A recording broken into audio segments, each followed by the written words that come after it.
Hello, I will try to be loud. My throat has been unhappy with me for the past week. And he always takes a picture when I'm looking down, which is always the coolest. I wrote a New Year's resolution. I didn't write it, I just made a New Year's resolution to write a poem every day. And I think I even got the, oh, I'm going to break up with Alexa thing based on something you told me one day. So I thought, well, on Valentine's Day, I'll write something. And this one's called Valentine's Day Every Day. And I get to read from a computer and not from a book. I'm stunned. You once traded my snow-soaked socks through sandals for your dry pair as we climbed one of the Alps. I know there was snow, but I wanted to do this for you. After we approached a 30-yard wide water pit, I said I had to stop. I just couldn't do it. But during a return construction crews came and tore up our path. And that is when you picked me up and started carrying me over what my sandals couldn't navigate. Because, yes, I want to do things for you, but I think it's abundantly clear that you want to do things for me, too. And I may be the first to say that selfishness is a virtue, but I want you to understand, I want to do things for you because seeing you happy makes me happy. How selfish of me, wanting to see my love happy. So what do I need a Hallmark holiday for in the first place? Why do I need conversation hearts, flowers, or chocolates? In fact, after knowing you for less than 3 weeks one Valentine's Day, you bought me a map because you knew I traveled. And your coworkers laughed at you, saying that you were a fool.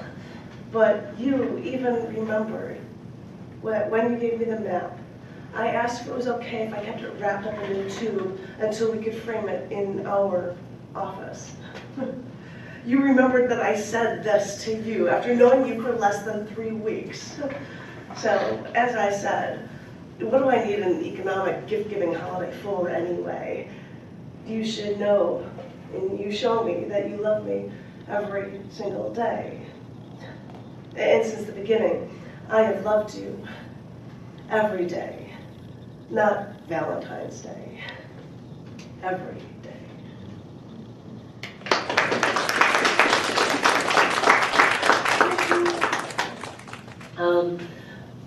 Yeah, you say on the love theme, but there have been a lot of holidays that have passed since the last time we've gotten together. Well, Lincoln's birthday was on the 12th, so I wrote a couple Lincoln poems. Because you're from Illinois.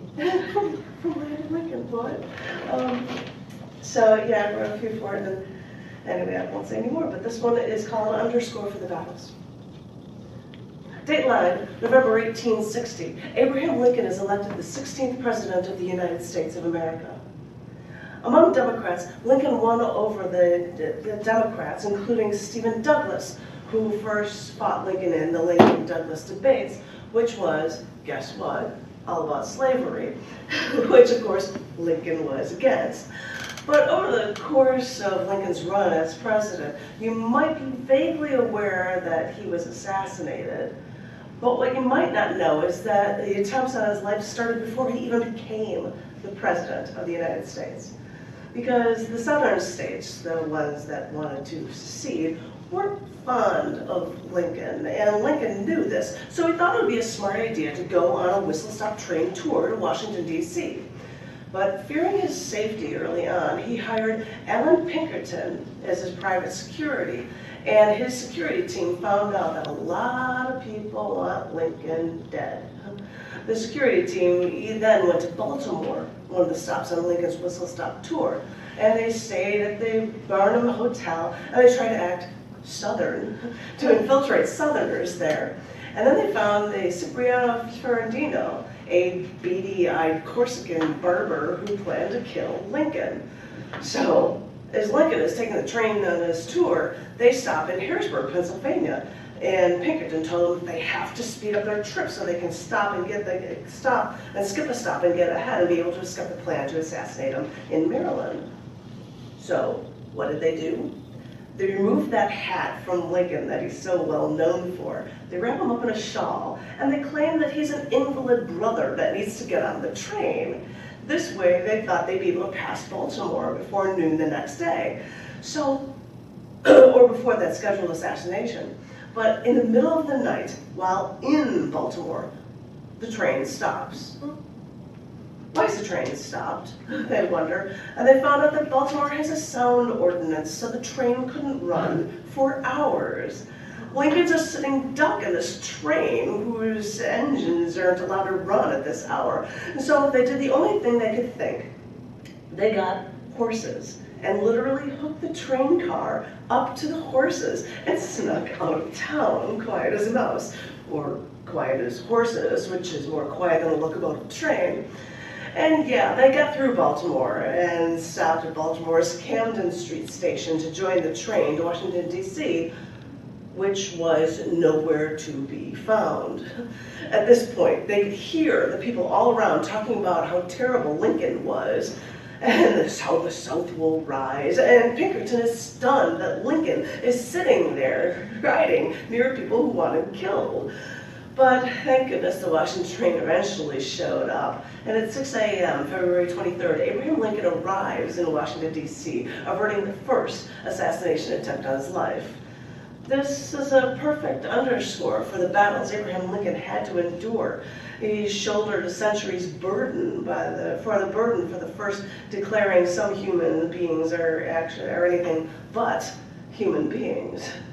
We may look now and find it impossible to believe humans were bought and sold, tortured in a hot box for days. We hear the speech of having a dream for unity, and on some levels it still may be a dream.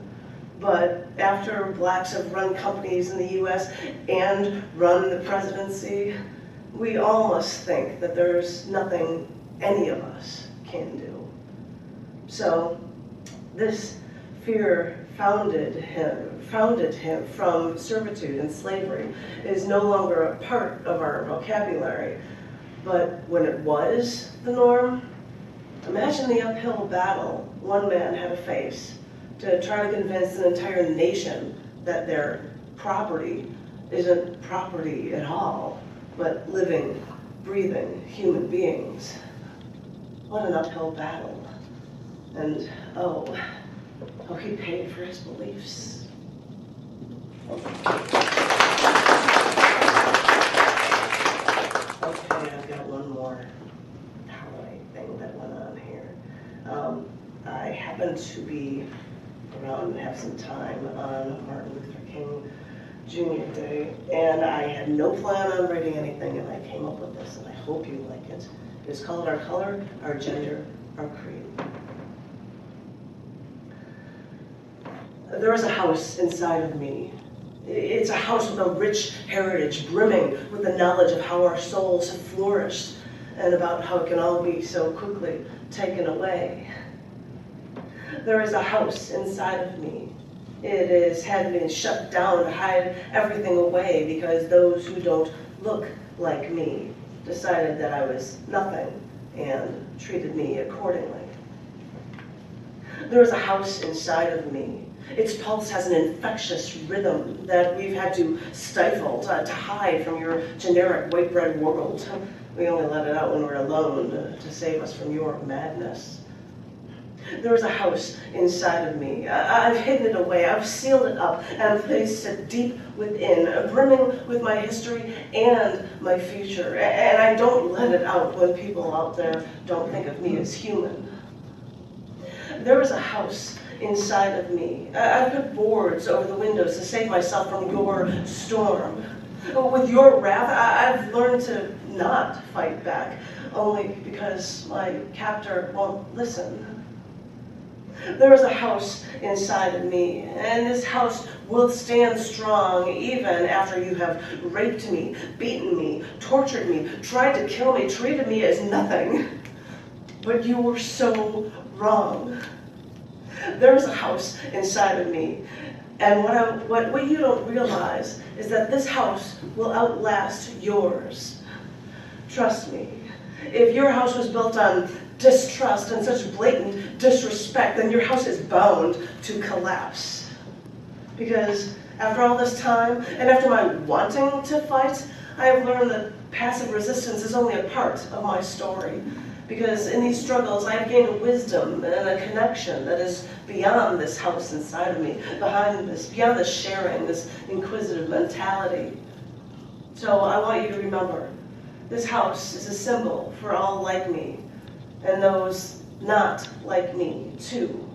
Because I have a dream that everyone who has suffered like this, and even those who have not, should share their stories with all the world, no matter our color, our gender, our creed.